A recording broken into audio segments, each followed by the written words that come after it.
Cyklistický bombónik vo Vysokých Tatrách dostal pred 16 rokmi krásny názov Tatry Tour a jeho prvá časť zase jarná klasika.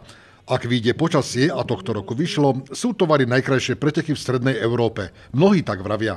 Kulisa, Tatry, je to také doma, rozumiete, správni ľudia, muzika. Že sa na štát pravidelne postavia ostrieľaní bajkery, je to v poriadku. Napokon vedia, čo ich sem láka.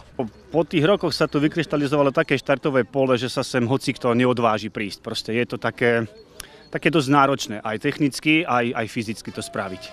Niekoľkokrát som to vyhral v kategórii. Rovnako poteší, že Chýro pretekoch zaletí poriadne ďaleko a chytí aj mladých. Počula som, že je tu výborná organizácia, že prostredie je úžasné, to je dosť dobre jasné. A čo keď náhodou vyhrám, ale mám radosť, že som tu. Magda má 18 rokov a bola najmladšou účastníčkou jarnej klasiky.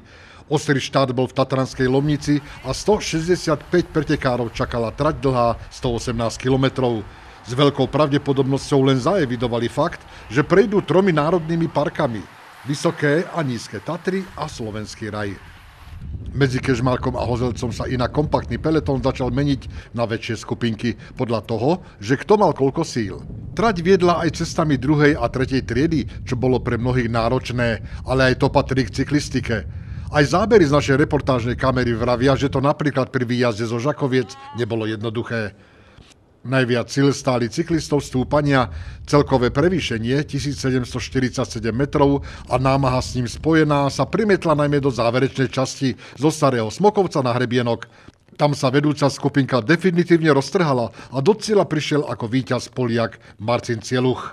Jestem bardzo szczęśliwy. Som priam nadšený, všetko mi vyšlo. Začiatok bol pre mňa síce ťažký, ale posledné kilometre som už bol v tempe a približne 16 kilometrov pred cieľom som nastúpil. V posledných stovkách metrov ušiel aj favoritovi pretekov, slovenskému reprezentantovi Ondrejovi Glajzovi. Bol ešte jeden v úniku, toho som dobehol vlastne nejakých 500 metrov pred cieľom, tak aspoň druhé miesto. Ako tretí preťal cieľovú rovinku ďalší Poliak. Som tu prvý raz, pre mňa je to úžasný zážitok jazdiť v takom prostredí. No proste nádhera. Čo povedať na záver tohto cyklistického sviatku? Bol to parádny deň vo výborných pretekoch, kvalitná cyklistika a jeden prekonaný rekord. Priebeh bol výnimočný tým, že sa išlo veľmi rýchlo. Myslím, že traťový rekord sa zlepšil o 10 minút. Nás najmä to teší, že prichádzajú pretekári, ktorí sú fyzicky, technicky vyspelí, pripravení na tieto preteky.